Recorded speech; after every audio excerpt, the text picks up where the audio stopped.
Zambia's Luangwa Valley, one of Africa's great wild places. Life here experiences two seasons, vastly different. The wet and the dry. And the dry season here is one of the toughest imaginable.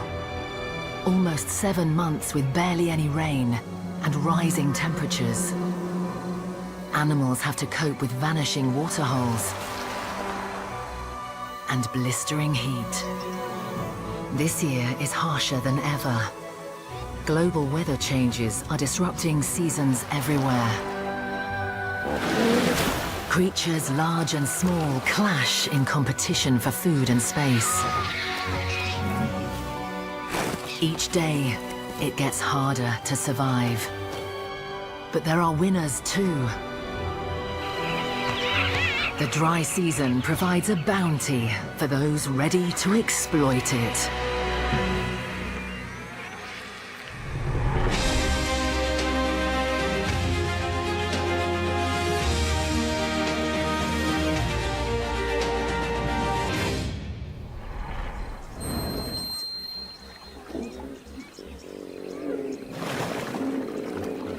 "25,000 hippos call the Luangwa River home. The largest population of hippos anywhere in the world. Groups known as pods spread out along the river.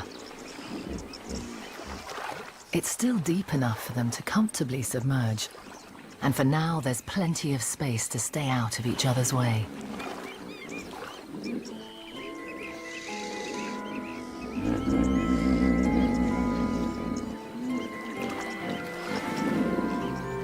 They constantly communicate.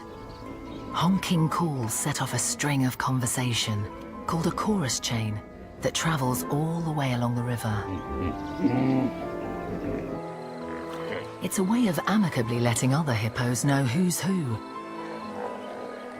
and where pod boundaries lie.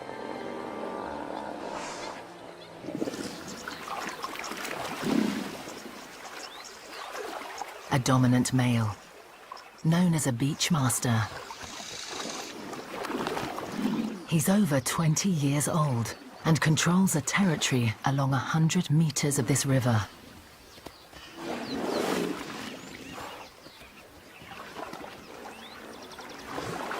His pod is made up of about 30 hippos, mostly females and young.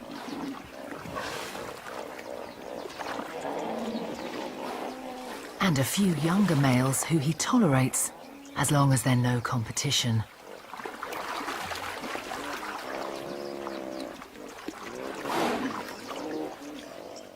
The youngest member of the pod is a month-old calf. She weighed nearly 45 kilos at birth, and on her diet of rich milk, she's growing fast. But she's been born at a tough time of year. The valley is drying, her river sanctuary shrinking.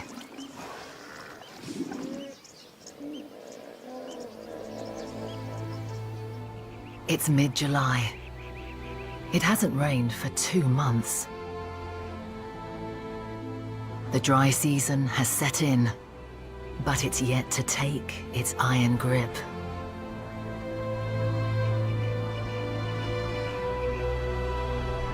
Over 700 kilometers long and 100 kilometers wide, the Luangwa Valley in Zambia is the tail end of Africa's Great Rift Valley. What makes it so special is its patchwork of habitats. Fertile grasslands are flanked by shady woodlands and dotted with lush lagoons. It's an intricate network of neighborhoods,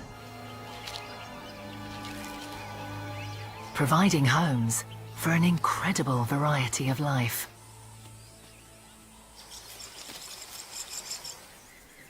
At the heart of it all is the Luangwa River. one of the largest undammed rivers in all of Africa. It's a lifeline in the valley.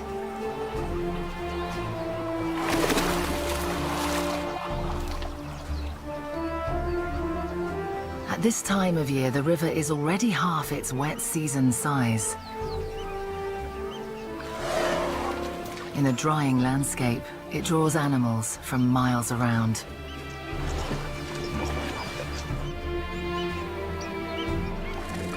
Hundreds of species depend on it for their survival.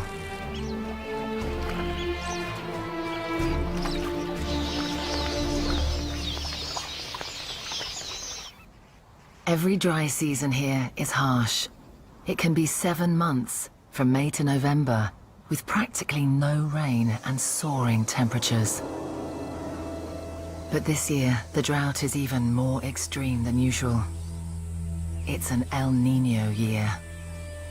This global weather phenomenon is triggered by changes in warm water currents in the Pacific Ocean. Its far-reaching effects span the planet, and in Africa, they can intensify dry conditions.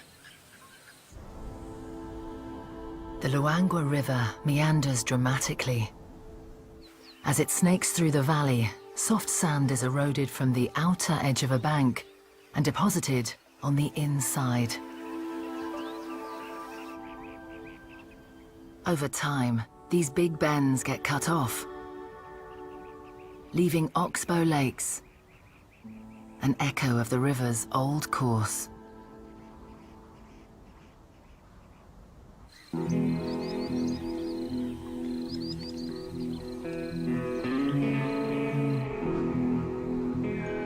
These lagoons are oases of life, and one of the reasons the Luangwa Valley has such an abundance of wildlife.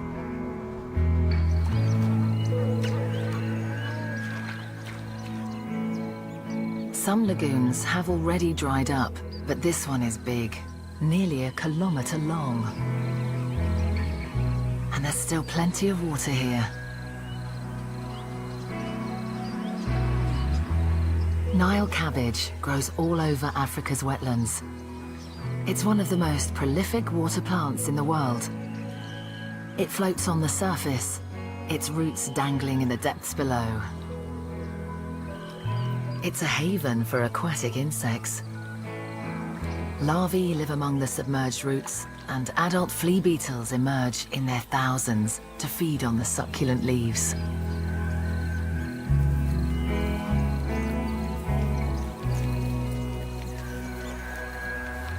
They, in turn, feed hundreds of birds.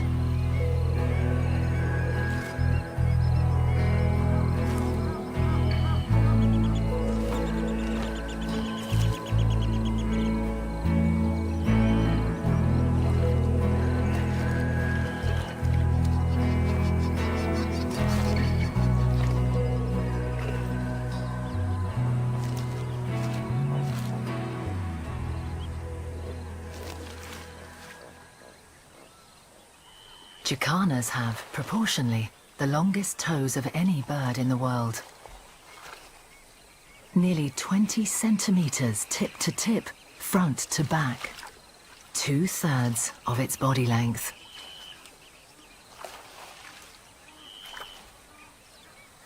They spread the bird's weight as it tiptoes across the carpet of vegetation without sinking.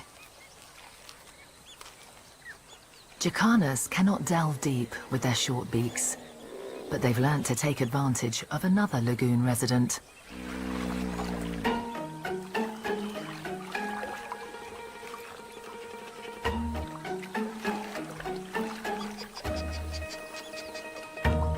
A hippo is a mobile feeding station. Vegetation lifted out of the water gives jacanas access to invertebrates hidden in the root system they otherwise couldn't reach.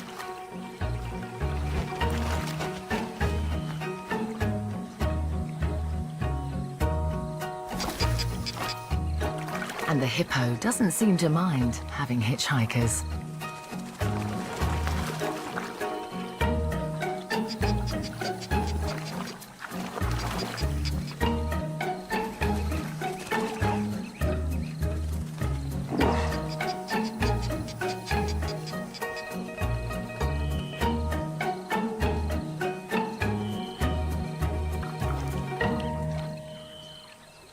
This hippo is an old bull. He's living the quiet life away from the noise and commotion of the main pods in the river. But his lagoon won't last forever. It's the end of July, and midday temperatures are beginning to creep above 25 degrees Celsius. More water evaporates every day. Now it's still deep enough to submerge in, but the hippo will eventually be forced to move.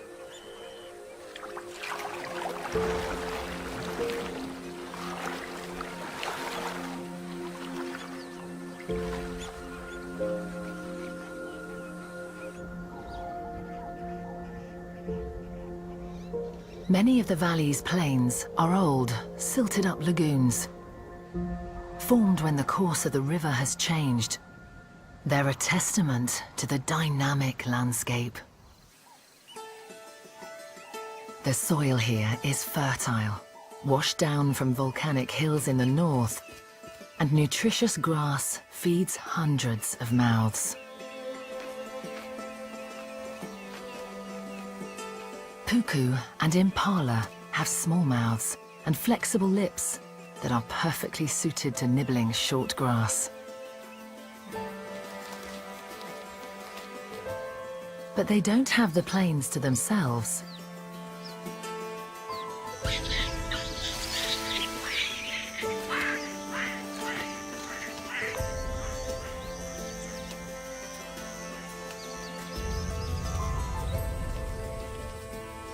Grass makes up half a baboon's diet, but they feed very differently from antelope.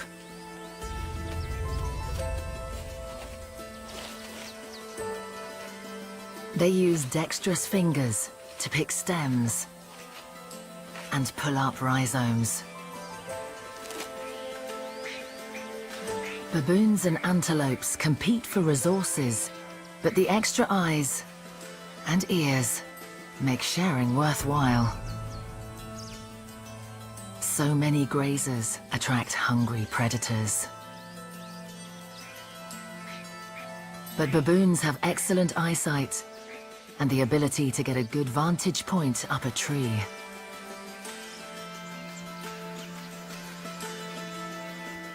And antelope have acute hearing and a strong sense of smell. Between them, they've got the bases covered. All benefit from each other's alarm calls. A lion on patrol has no hope of an ambush once the bush telegraph begins.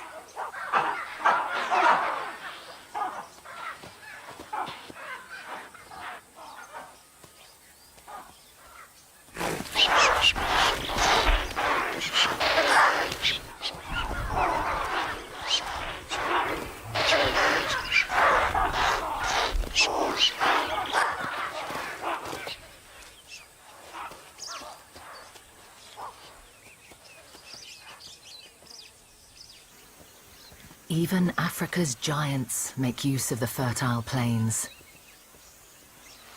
The tip of an elephant's trunk is as sensitive as a human finger.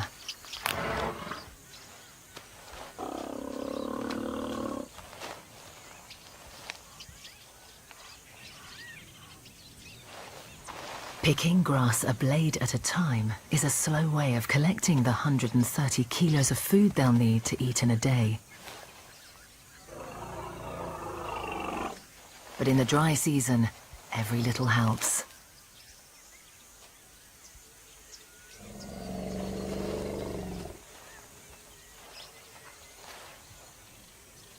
This calf is only 2 years old, but already he's walked hundreds of kilometers.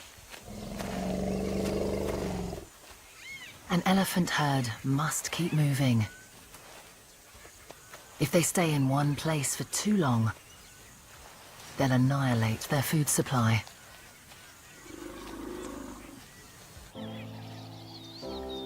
The valley's woodlands are made up of over 300 species of trees, all with their own strategies to survive the crippling dry season.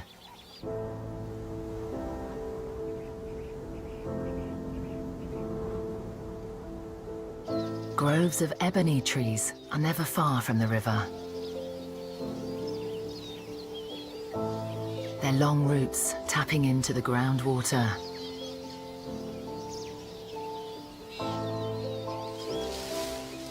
The small surface area of an acacia tree's tiny leaflets helps minimize moisture loss so they can grow further from water. But the most striking adaptation is found in a Mopani forest. Every year it transforms into an autumnal wonderland.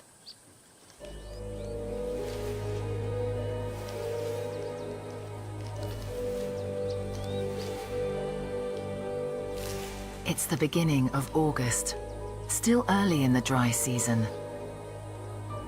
But this woodland is several kilometers from the river. Water is scarce.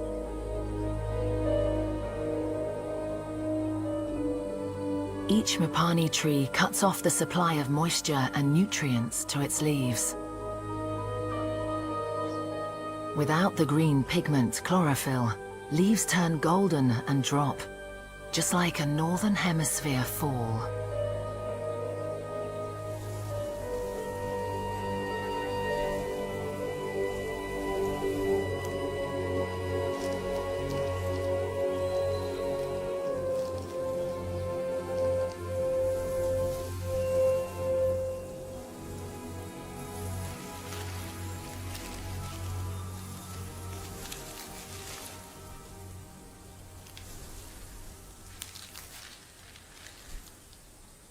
The carpet of fallen leaves creates a whole new habitat on the forest floor.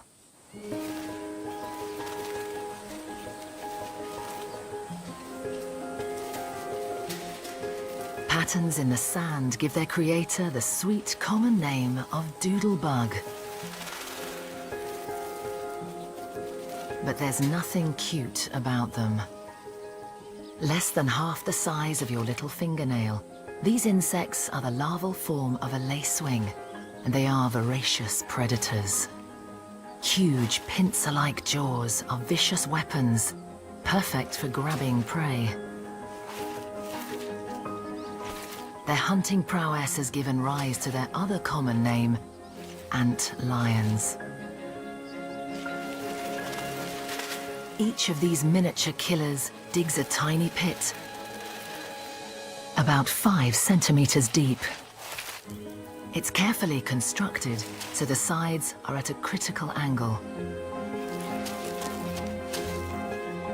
They'll collapse at the slightest disturbance.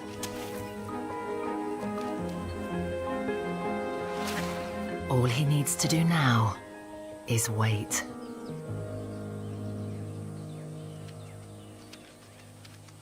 Ants are found in every habitat in the world except the poles. And here in the tropics can make up by weight as much as 25% of all animal life. There are plenty of them, and they're ideal prey.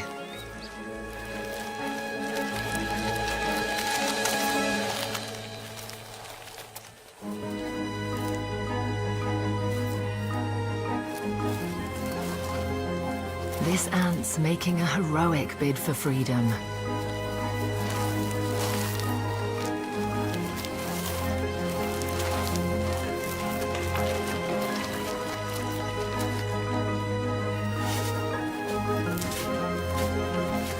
But it's not easy to escape an ant lion's cunning.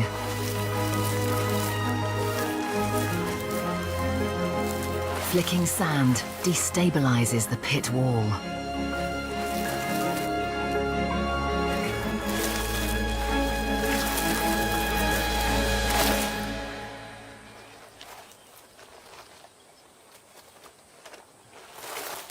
Injecting venom paralyzes its prey, and enzymes digest the ant from the inside out. The ant lion sucks its meal dry, as though drinking juice through a straw.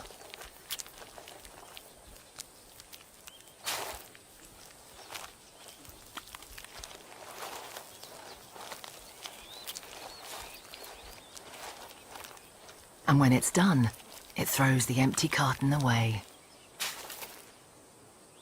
But one man's trash is another man's treasure.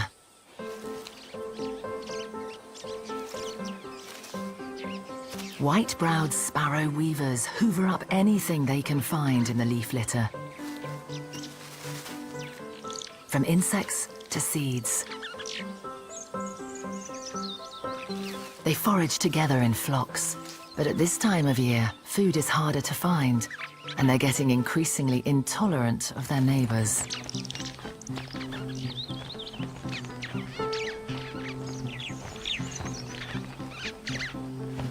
Squabbles are short-lived. These gregarious birds are a model of community living. In fact, they have one of the most unusual social systems in the bird world. When it's time to breed in a few months, an alpha pair will be the only birds in the group to lay eggs. The rest of the flock will help to rear the brood. It's a bit like a tiny wolf pack. Each sparrow weaver has its own nest for roosting in, but the whole gang helps build them all.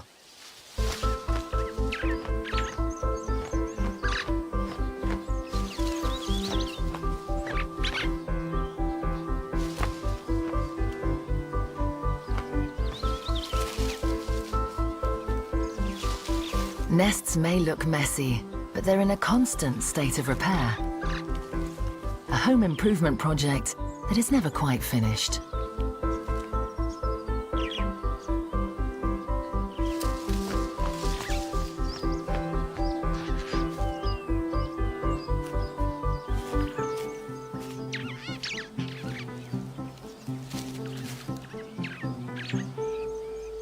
All the nests are on the same side of a tree.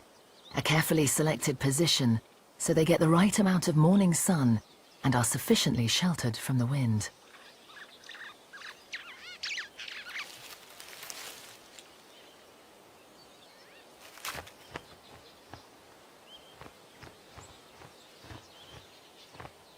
A double entrance is a security feature. In an emergency, you can always nip out the back door.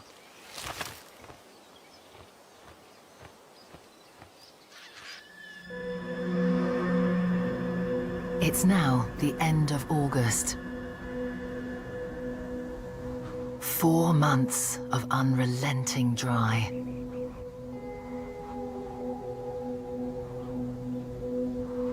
In the river, it's getting harder for the hippo pod to find water deep enough to submerge.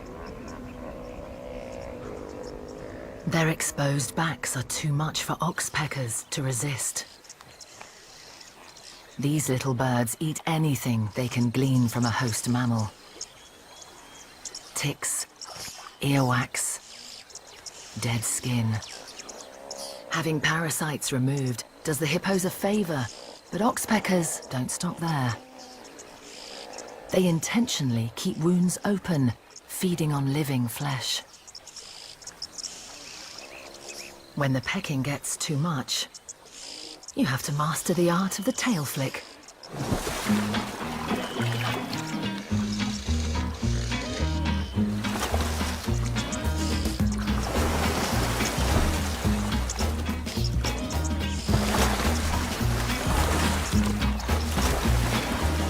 These pesky birds don't seem to mind taking a shower.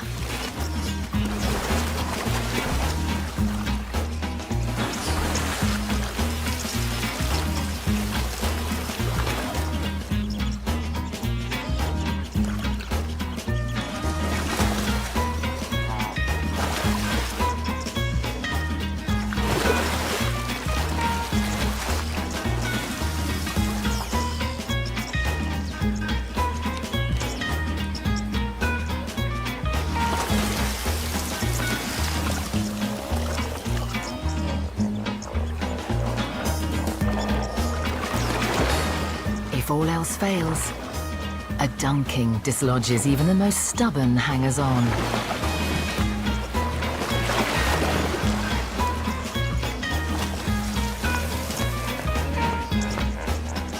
No matter. There's always another hippo to hop onto.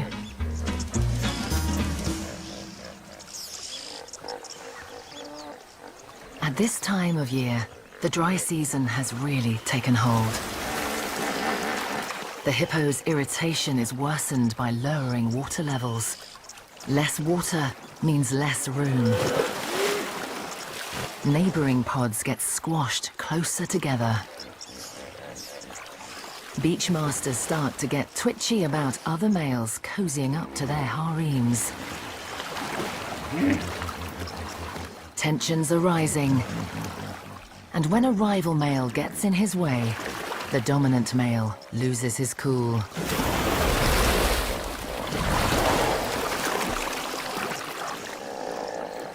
Mum must keep her baby close.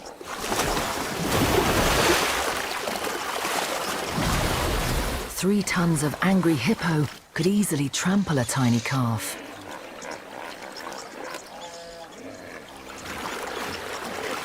It's only a small disagreement, this time. But it's a sure sign of fireworks to come.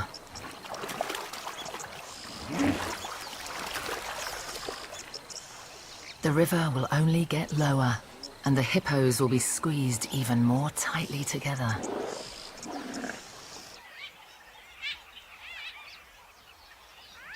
But for some, the shrinking river brings opportunity. Exposed banks are the perfect nesting site for white-fronted bee-eaters.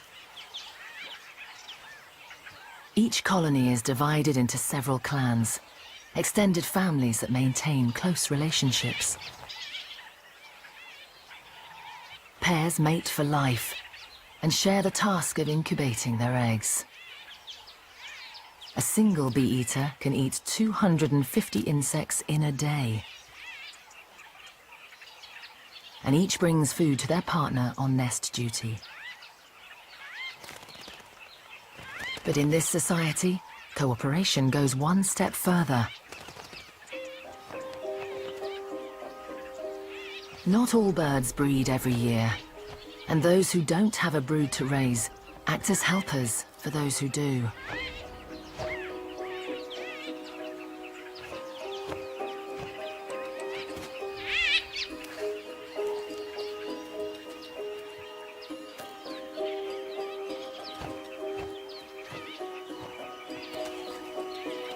But there's always one who doesn't play by the rules.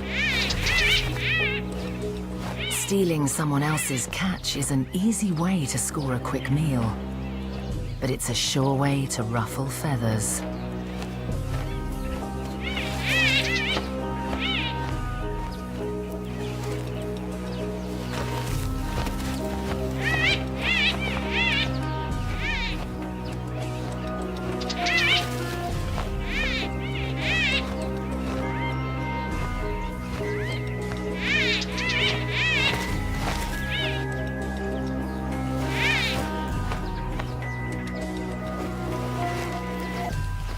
Encroaching on a rival clan's territory can result in bouts of beak wrestling that last for several minutes.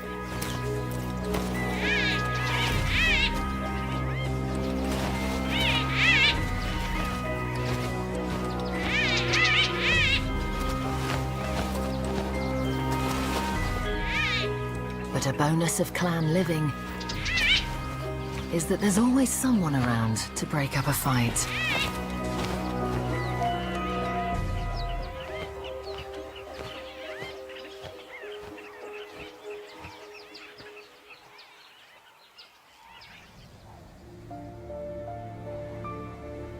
It's the beginning of September. Rain is a distant memory. And midday temperatures have started to rise above 30 degrees Celsius. The lagoons are shrinking fast.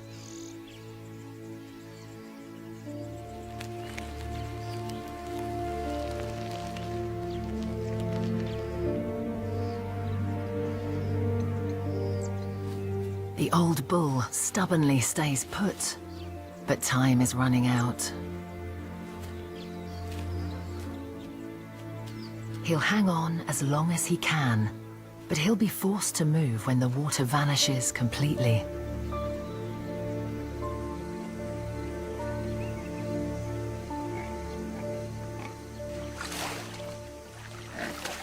Warthogs take advantage of the fresh mud. Wallowing helps dislodge parasites, but it is also one of the most efficient ways to keep cool in rising temperatures. Warthogs are distant relatives of the hippo, and like their cousins, have no sweat glands. Covering their bare skin in mud can lower their body temperature by as much as 2 degrees.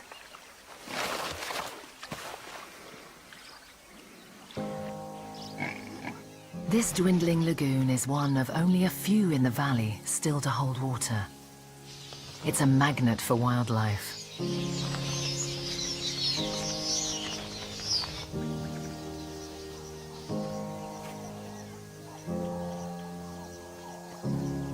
Impala must drink daily in the dry season when they get little moisture from their food.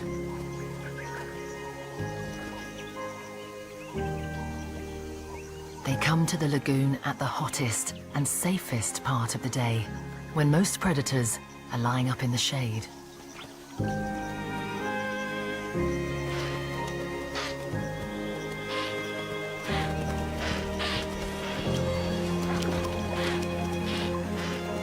It's still a nerve-wracking time.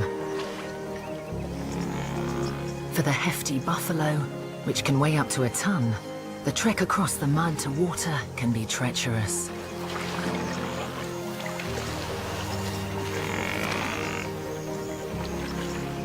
The mud is deep and sticky enough to trap them.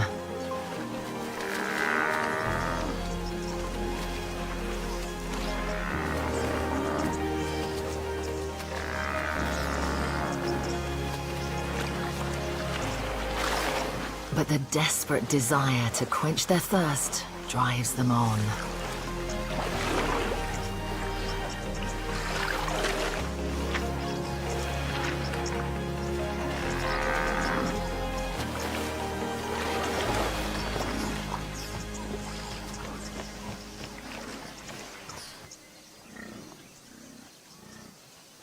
A shoal of catfish is already trapped. The hippo has unwittingly cut off their escape. The water is too shallow to cover them completely. They struggle to keep their gills submerged. Marabou storks have spotted the movement.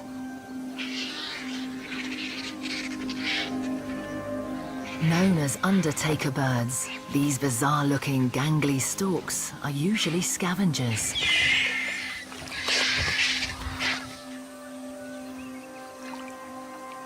But they are always ready to exploit any opportunity for a meal. Their 30-centimeter beaks aren't built to deal with prey like this, however.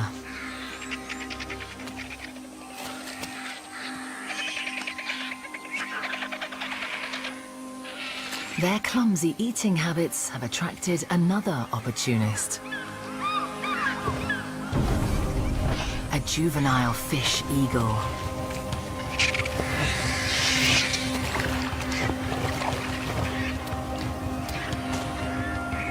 This is a chance for him to practice a tactic that will stand him in good stead for the future. Stealing food. Marabou storks are 1.5 meters tall and have the largest wingspan of any land bird in the world, well over 3 meters. They are formidable opponents.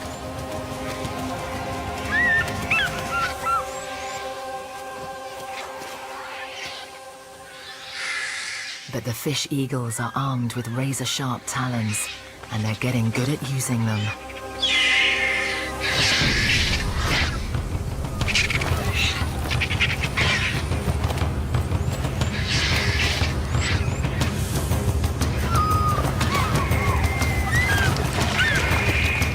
There's no honor among thieves.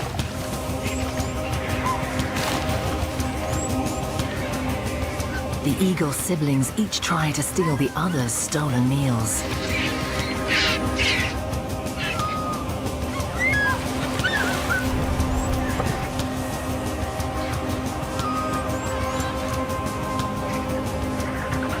Fish eagles are pirates through and through.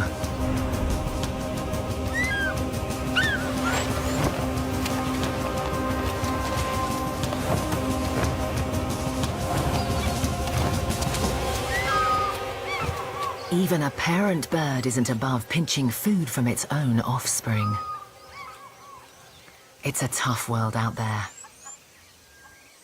And the sooner that lesson is learnt, the better.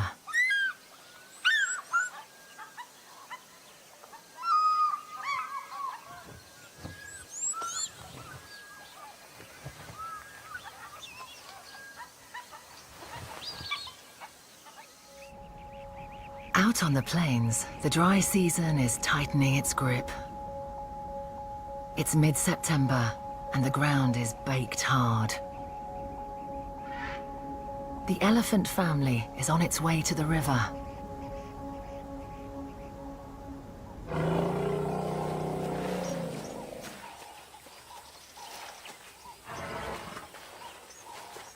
Baby is still largely reliant on his mother's milk. He'll suckle for at least another 2 years. He needs to drink 12 liters a day, and as it gets drier, his mum will be under huge pressure to produce enough milk.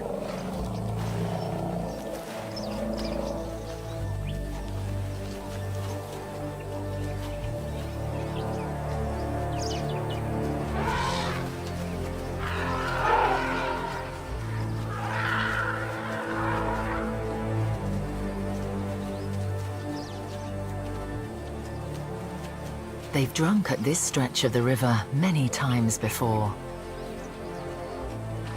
But this time, they're not alone. On the other side of the river is a second herd. They've been foraging far away on the escarpment, but there's nothing left there to drink.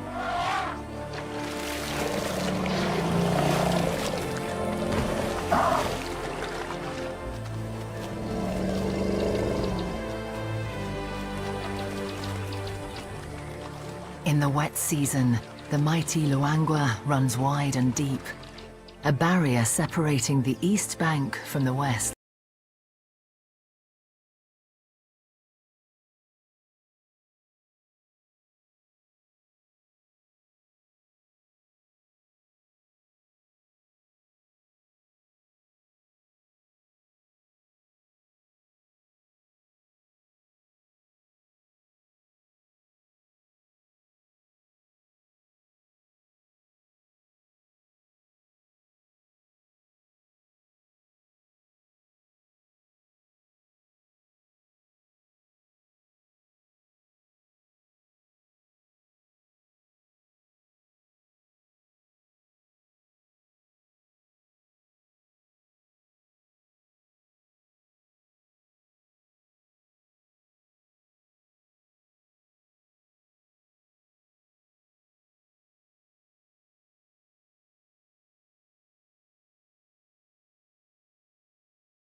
They haven't seen each other for months.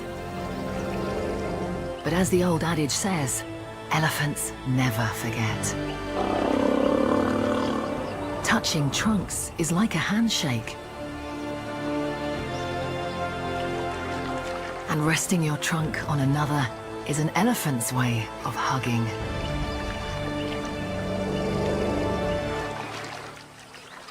Elephant friendships can last a lifetime.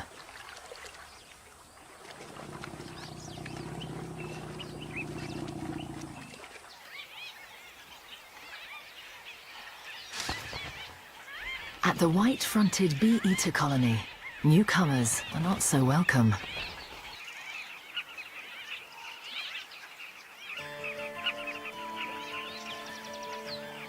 Each year, during the dry season, carmine bee-eaters travel hundreds of kilometers from South Africa, the Congo and Tanzania to gather in the Luangwa Valley to breed.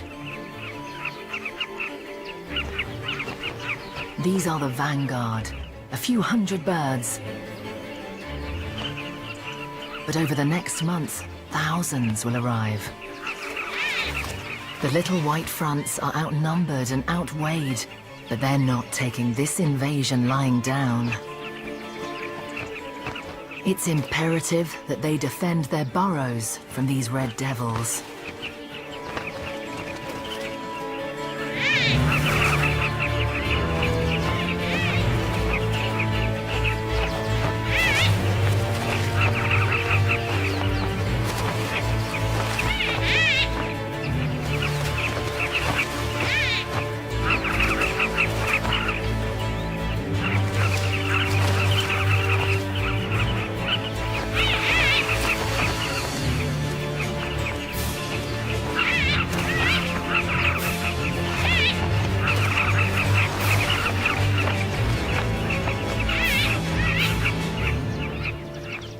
At last, an uneasy truce is reached. The carmines can stay, but they must dig their own nest holes. The sand is easy to excavate if you've got the right tools. Their curved beaks work like pickaxes, and fused toes and strong claws make their feet perfect for digging.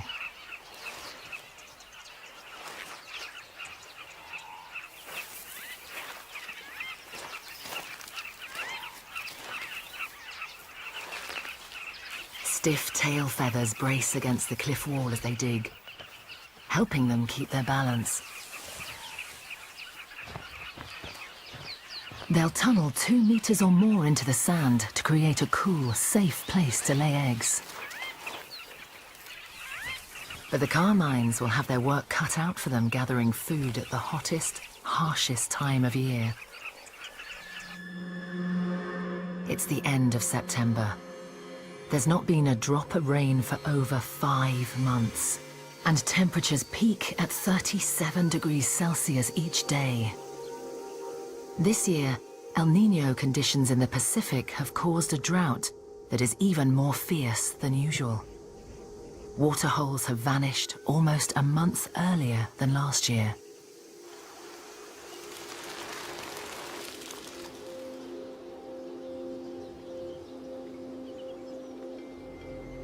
At the last of the lagoons, thick mud is all that remains. Butterflies gather to take in minerals and suck the last of the moisture from the ground.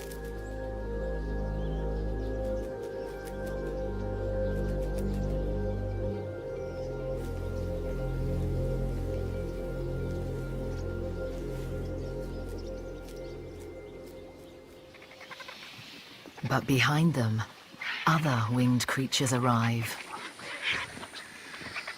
Vultures.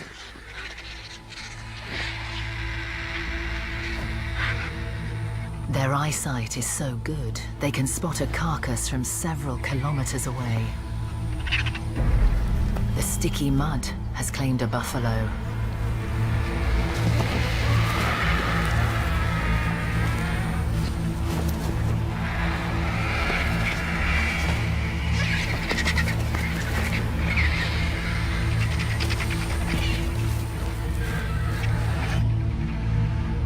On the wing, vultures look out for signs that others have found a meal.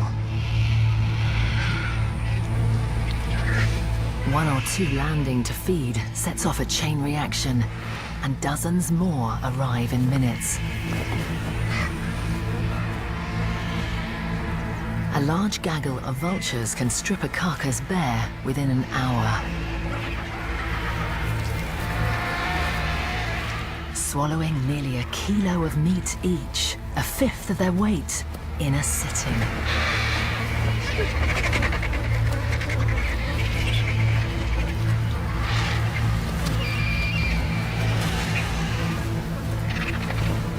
stomach acid is so corrosive it kills most bacteria, making them immune to toxins in decaying flesh.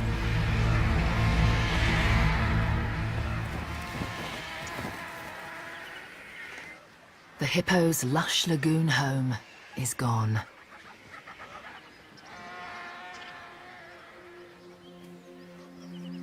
There's nothing left but a muddy death trap.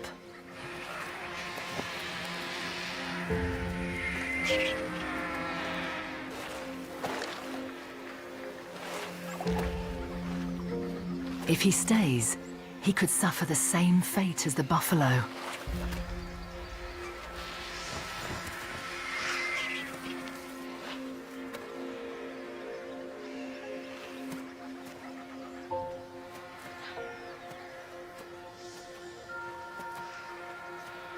He has no choice but to take his chances at the river, where confrontation with aggressive, dominant males is inevitable. He'll have to fight or die. The dry season is far from over.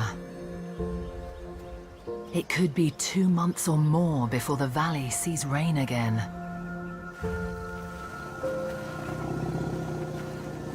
The young elephant will struggle to keep up with the herd as it needs to travel further and further to find enough food. But new opportunities will present themselves to some. As animals congregate around the last of the resources, it's good times for predators. There are always winners and losers in the Luangwa Valley.